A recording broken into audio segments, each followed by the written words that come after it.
আনফালে মুখ্যমন্ত্ৰীৰ শিৱসাগৰ ভ্ৰমণৰ বাবে বাধাগ্ৰস্ত হৈছে বান সাহায্য প্ৰক্ৰিয়া। অসমৰ বিভিন্ন প্ৰান্তৰ পৰা বান সাহায্য দিবলৈ যোৱা লোকসকল সন্মুখীন হৈছে প্ৰশাসনৰ বাধাৰ। মুখ্যমন্ত্ৰীৰ কনভয় যোৱাৰ বাবে ৰাস্তাতে ৰখাই দিয়া হৈছে সাহায্য দিবলৈ যোৱা বাহনসমূহ। ইয়াকে লৈ ক্ষুভিত হৈ পৰিছে লোকসকল।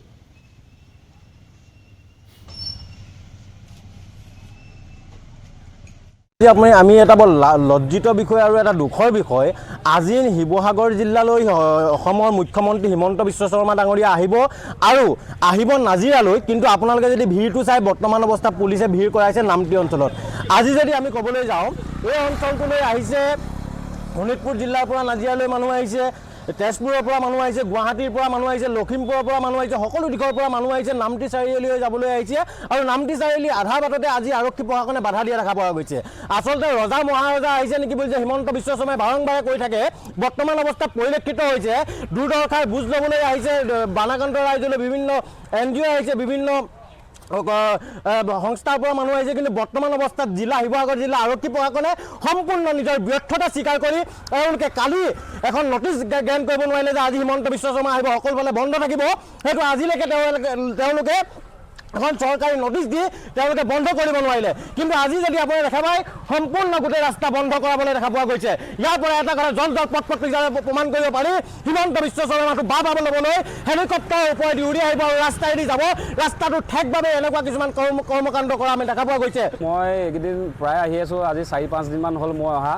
মোৰ গা একেবাৰে বেয়া, অসুস্থ। আজিও একদম গা বেয়া। এই চাওক, আপোনালোকে বিশ্বাস কৰক, এই হাতত মই এইটো টেবলেট, পেৰাষ্টামোল টেবলেট লৈ আহিছোঁ সহায় কৰিবলৈ মানুহক।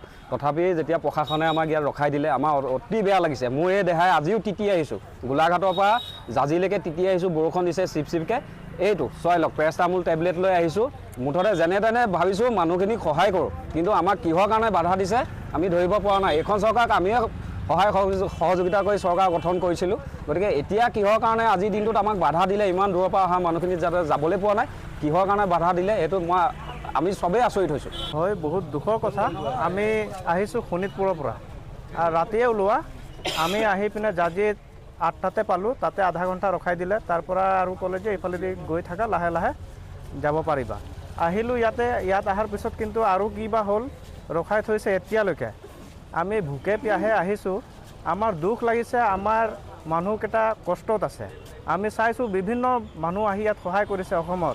সকলোৰ মনত দুখ আঘাত আছে, সেইবিলাক চবে প্ৰকাশ কৰিছে। সকলোৱে হাতত হাত ধৰি পিনে আগুৱাই যাব খুজিছে, বিভিন্ন ধৰণৰ সামগ্ৰী দিছে। আমি চাইছোঁ তাতে কাঁহী বাতি এইবিলাকৰ অসুবিধা আছিলে।